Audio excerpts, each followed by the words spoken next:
Hello, this is Hemant Patra और आप हैं आपके अपने चैनल एच क्रॉस पे। आज के इस क्लास में हम पढ़ेंगे चैप्टर यूनिट एंड मेजरमेंट से। Measurement of any physical quantities involve comparison with a certain basic arbitrarily chosen internationally accepted reference standard called units. ये तो थी एनसीईआरटी का डेफिनेशन। ओके, ये यूनिट्स जो है जैसे कि फॉर एग्जांपल 1,40,06,5 और हम कितनी बार जीते?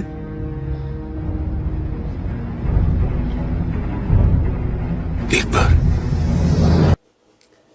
आप जानते हैं कि इस एक बार वाली यूनिट्स की हमें जरूरत क्यों पड़ती है। मान लेते हैं हमारे पास 10 मैंगोज है और वो 10 मैंगोज की जो प्राइस है वो 20 रुपीज़ है।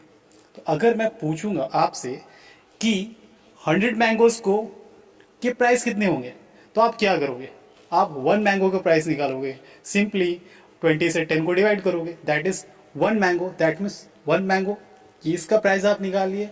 आफ्टर दैट क्या करोगे, इसे 100 मैंगोज के साथ मल्टीप्लाई कर दोगे। तो ये 1 मैंगो का जो वैल्यू आपने निकाला ये है यूनिट, और ये यूनिट का वैल्यू आप पढ़ते हो मैथमेटिक्स के टर्म में। बट यहाँ फिजिक्स के टर्म पे हम यूनिट्स को एक फिजिकल क्वांटिटी का मीन देते हैं। जैसे कि आप जानना चाहोगे कि फिजिकल क्वांटिटी अब क्या है, तो कोई भी चीज जिसे हम मेजर कर सकते हैं वो फिजिकल क्वांटिटी है। अब कोई भी चीज जैसे क्या, जैसे मास, लेंथ, टाइम, ये सारी जो है ना ये फिजिकल क्वांटिटी है। और ये फिजिकल क्वांटिटी ही नहीं, ये बेसिक फिजिकल क्वांटिटी है, जिसे फंडामेंटल बेस फिजिकल क्वांटिटी कहते हैं। अब इसे फंडामेंटल बेस फिजिकल क्वांटिटी क्यों कहते हैं? क्योंकि इसी तीन मास, लेंथ और टाइम के फंडामेंटल फिजिकल क्वांटिटी के हेल्प से हम दूसरे अदर फिजिकल क्वांटिटीज को डिफाइन कर सकते हैं। जैसे कि वेलोसिटी को हम कैसे लिख सकते हैं? वेलोसिटी दैट मीन्स मीटर पर सेकंड। तो मीटर पर सेकंड ये क्या है? मीटर का मतलब length, second that means time. तो ये लेंथ बाय टाइम, यहां से हमने वेलोसिटी को डिफाइन कर दिया। एरिया, एरिया क्या होता है? लेंथ टू ब्रेथ, जिसमें लेंथ को हम किससे मेजर करेंगे? एल से, और ब्रेथ को भी हम किससे मेजर करेंगे? एल से। तो ये हो गया एल का स्क्वायर। तो यहाँ पे इस तरह से हमने एरिया को डिफाइन कर दिया। और मान लेते हैं एग्जाम्पल एक्सेलरेशन का। एक्सेलरेशन का मतलब क्या होता है? Change in velocity with respect to time. Velocity का मतलब क्या होता है? Change in distance with respect to time. तो इस हिसाब से एक्सेलरेशन का मतलब होता है मीटर पर सेकंड स्क्वायर। अब मीटर को आप क्या लिखोगे? एल, और सेकंड को क्या लिखोगे? टाइम का स्क्वायर। तो जो बेसिक फिजिकल क्वांटिटीज हैं, जिनका बेस फंडामेंटल क्वांटिटी हम कहते हैं, वो है मास, लेंथ और टाइम। इसे बेस फंडामेंटल इसीलिए कहा गया क्योंकि इससे दूसरे फिजिकल क्वांटिटीज को हम डिफाइन कर सकते हैं। तो वैसे फिजिकल क्वांटिटी जो बेस या फंडामेंटल फिजिकल क्वांटिटी से मिल करके बनते हैं, उन्हें हम डिराइव्ड फिजिकल क्वांटिटी या फिर डिराइव्ड यूनिट कहते हैं। Okay, combination of base unit of other physical quantity can be expressed as combination of the base unit, and such unit obtained for derived quantities are called derived unit. Is known as system of unit.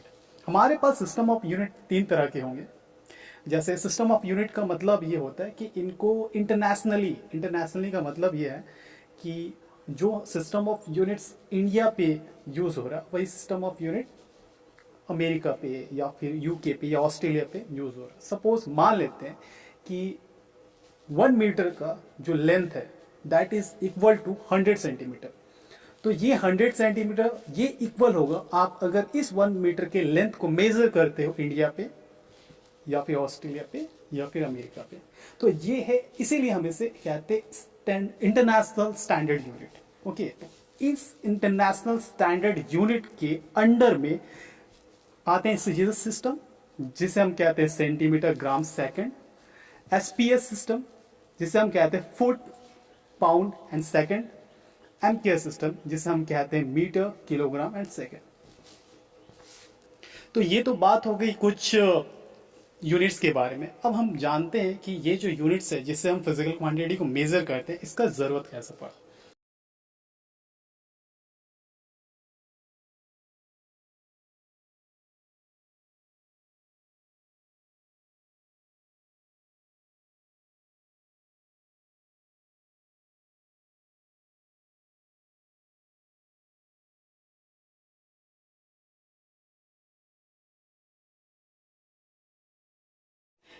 मान लेते हैं कि आप ration लेने गए ration दुकान में, तो वहाँ पे आप दुकानदार से किस लैंग्वेज में कम्युनिकेट करोगे कि आपको चावल चाहिए या आटा चाहिए या फिर आलू चाहिए या टोमेटो, ऑनियंस, जो भी है, जो भी आप चाहते हो, वट एवर यू वांट। तो इसे आप बाई करोगे या आप इसे इंफॉर्मेटिव बनाओगे अपनी इंफॉर्मेशन को, तो आपको इसे इसके लिए एक इंस्ट्रक्शन देना होगा। जैसे कि आप बोलोगे आपको 1 kg का आटा चाहिए, या फिर आप बोलोगे 5 kg पोटैटो चाहिए, या फिर आप बोलोगे कि नहीं मुझे 1 लीटर दूध चाहिए, 1 लीटर मिल्क चाहिए। तो इस तरह से कम्युनिकेशन करने के लिए हम यूनिट्स को यूज़ करते हैं। ओके, अब जानते हैं हमारे बेसिक फंडामेंटल यूनिट्स क्या है। सबसे पहला है लेंथ, जिससे हम मेज़र करते हैं मीटर में, और इसका जो सिग्निफिकेंस होता है वो स्मॉल एम से है। मास को हम किलोग्राम में मेज़र करते हैं, जिसे हम केजी से डिनोट करते हैं। टाइम को सेकंड, जिसको स्मॉल एस से करते हैं। इलेक्ट्रिसिटी का यूनिट से एम्पियर, जिसे ए से इंडिकेट करते हैं। थर्मोडायनेमिक, जिसे हम टेम्परेचर नापते हैं, उसको हम कहते हैं केल्विन, जिसे हम स्मॉल के से इंडिकेट करते हैं। जब भी हम गैसेस सिस्टम पे बात करेंगे तो इसे हम मोल से इंडिकेट करेंगे, MOL, स्मॉल MOL।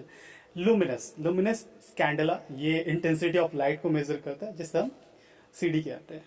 तो ये था हमारे पास 7 base unit. Apart from that हमारे पास 2 अलग और यूनिट है, जिसे हम कहते हैं प्लेन एंगल, जिसे थीटा से इंडिकेट करते हैं, और इसके अलावा है सॉलिड एंगल। प्लेन एंगल और सॉलिड एंगल के बारे में हम नेक्स्ट वीडियो में बेहतर तरीके से बात करेंगे। तब तक के लिए अपना ख्याल रखिए। Good bye.